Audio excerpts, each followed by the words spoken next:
Ibtu Rudiana menunjuk Elsa Syarif, Pitra Romadoni, dan Perkumpulan Penasihat Hukum Indonesia sebagai kuasa hukumnya.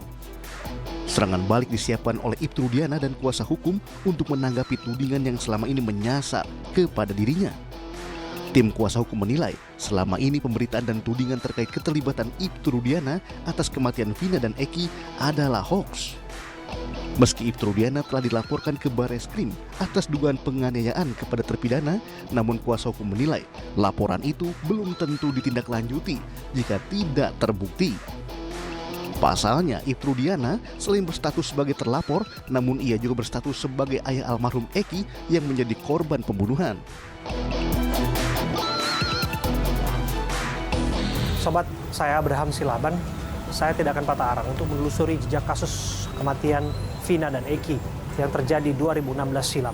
Kali ini semakin terang benderang setelah saksi Dede mengungkapkan apa yang disampaikan dalam BAP adalah keterangan palsu yang direkayasa oleh Ibtu Rudiana dan Aep. Tentu tuduhan ini kemudian akan membuat Ibtu Rudiana semakin tersudutkan. Apa yang akan dia lakukan? Kami dengar ada pernyataan pers yang disampaikan oleh kuasa hukumnya. Mengapa harus diwakili oleh kuasa hukumnya? Kemana Ibtu Rudiana? Dan sikap apa yang akan diambilnya? Saya Abraham Silaban, saya akan telusuri terus dan terus jejak kasus kematian Vina dan Eki.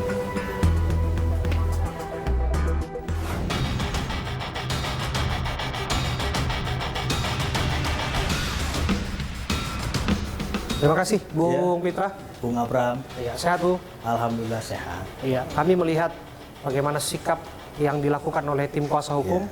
Anda ada di dalamnya, tim kuasa hukum Pak Rudiana, yang ingin kemudian mengambil langkah cepat mensomasi pihak Deddy Mulyadi, termasuk Dede. Oke, terus terang, yang ada dalam pikiran saya hari ini adalah melihat Ibtu Rudiana di hadapan awak media, memberikan keterangan atas segala tuduhan yang diarahkan kepada dirinya.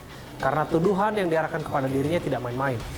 Ia sebagai aparat penegak hukum dituduh melakukan rekayasa kasus yang berakibat 8 orang menjalani hukuman pidana atas kasus kematian Vina dan Eki.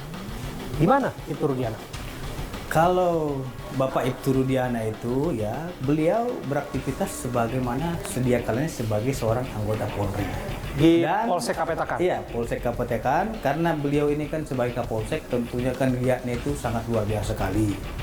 Keliling di tengah-tengah masyarakat, menjaga kekondusifan dan kamtipnas di tengah-tengah masyarakat. Itu artinya tentunya, jarang di kantor ya? Karena sering keliling jarang di kantor gitu? Biasa, beliau selalu apel pagi, selalu mimpin apel pagi, sore juga kadang beliau pimpin. Nah, kalau bilang jarang di kantor itu namanya tugas kepolisian itu bukan seperti swasta, sipil gitu loh. Kadang ada instruksi mendadak, menghadap ke Polres, ke Polda, dan lain-lain, itu adalah tugas daripada institusi yang harus beliau jalankan. Nah, kenapa beliau ini tidak berbicara ke media? Betul. Karena kasusnya ini sudah ditangani oleh penyidik Polda Jawa Barat. Tentunya apapun itu proses penyidikan yang sedang berlangsung itu, yang berkapasitas dan berwenang menjawab itu adalah bidang humas. Kenapa?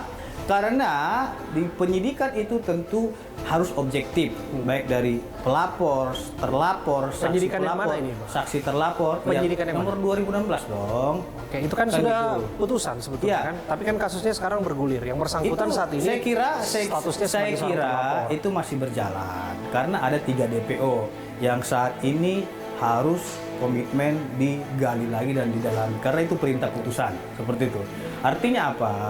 Artinya beliau itu tidak punya kapasitas untuk menyampaikan sesuatu hal kepada publik agar tidak terjadinya kesimpang siuran.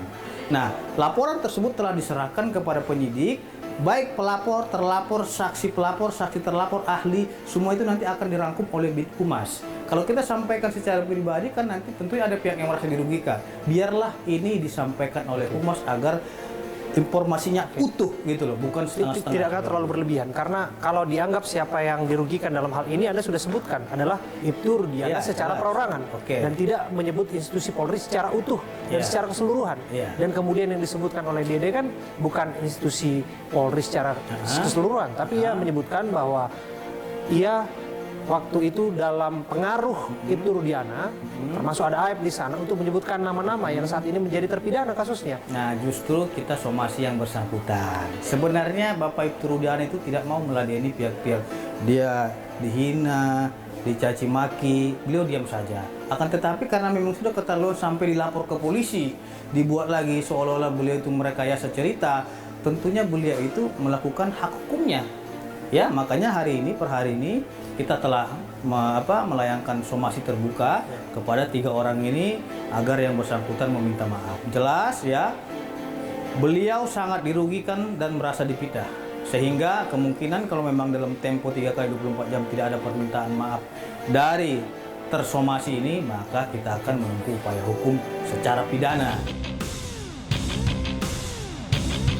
Nanti akan dibuka di situ, biarkan saja mengalir secara hukum gitu. Oke, artinya 3 nama itu adalah yang pertama Dede, Ya, kedua Liga Akbar, ya, dan yang ketiga Kang Deddy Mulyadi. ya.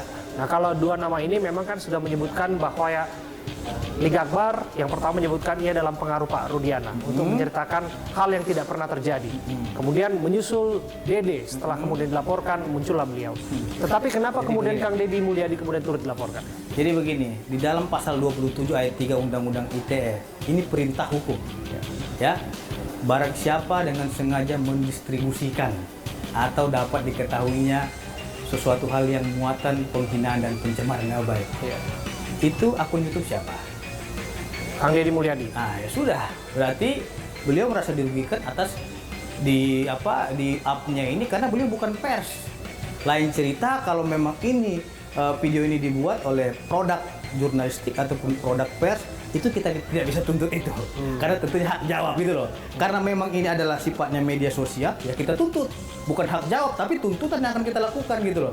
Lain cerita kalau rekan-rekan media yang membuat video, tentunya kita akan jawab saja gitu loh. Karena ini bukan media loh. Bukan media pers yang mengupload di YouTube. Akan tetapi akun YouTube milik seseorang. Sehingga ini tegas sesuai dengan pasal 27 ayat 3, tidak perlu kita ke Dewan Pers, ini harus kita tindak tegas. Artinya ini juga menegaskan fitnah yang dimaksud apa yang disampaikan Dede itu juga fitnah. Itu fitnah. Makanya hari ini beliau meminta tolong Bang diluruskan dan ambil tindakan sesuai dengan ketentuan hukum dan tidak menyalahi aturan. Ya. Mengenai laporan polisi, Bang Pitra, nampaknya somasi kelihatannya hal yang tidak mungkin atau kecil kemungkinan direspon oleh pihak Dede, kemudian Liga Akbar, termasuk ada Kang Deddy Mulyadi di sana yang kita tahu mereka terafiliasi dengan Peradi yang mengadvokasi kasus ini kan, karena sudah melaporkan Ibtu Rudiana terlebih dahulu. Apa kemudian yang menjadi dasar Anda untuk berharap kepada mereka melakukan permintaan maaf, sementara mereka sendiri sudah melaporkan Ibtu Rudiana atas satu dugaan penyebaran kesaksian palsu, terus yang kedua dugaan penganiayaan terhadap para terpidana. Begini, itulah yang membedakan antara manusia yang taat aturan, ya, sesuai dengan SKB 3 Menteri, apalagi ini kasusnya ITE, pencemaran nama baik, fitnah dan lain-lain, itu tentunya terlebih dahulu harus kita somasi dulu. Ini sampai sejauh ini kita belum pernah disomasi oleh pelapor ini dahulunya, artinya kan harus ditanya mereka dulu, benar nggak tahu melakukan saat, nanti kan akan dijawab seharusnya kan gitu. Tapi mereka langsung lapor polisi, kita tidak seperti itu.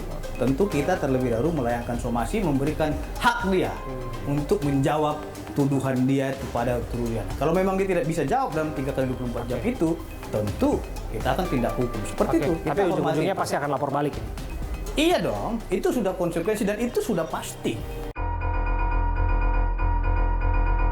Kita nggak akan biarkan itu. Apalagi Bapak Ibtu Rudiana merasa difitnah ini. Jadi nggak terima dia seperti itu, dibilang rekayasa, dibilang ini atas suruhan, itu tidak ada, saya pastikan itu. Dan kita punya bukti dan saksi itu. Dan kita rahasiakan siapa nama saksi kita.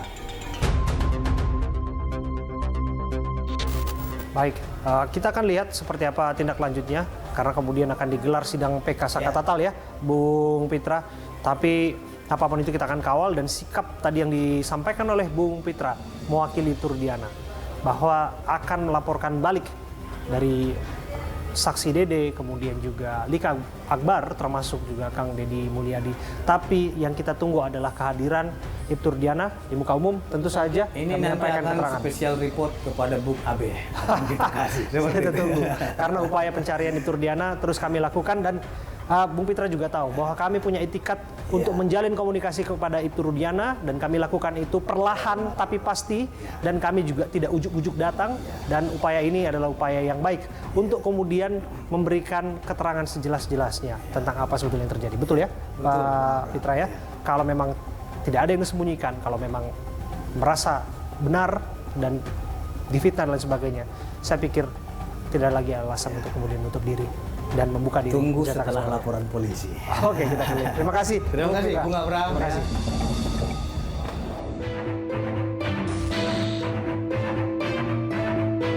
Sementara itu, setelah disebut menghilang, salah satu saksi kasus pembunuhan Vina dan Eki, Dede, muncul ke publik.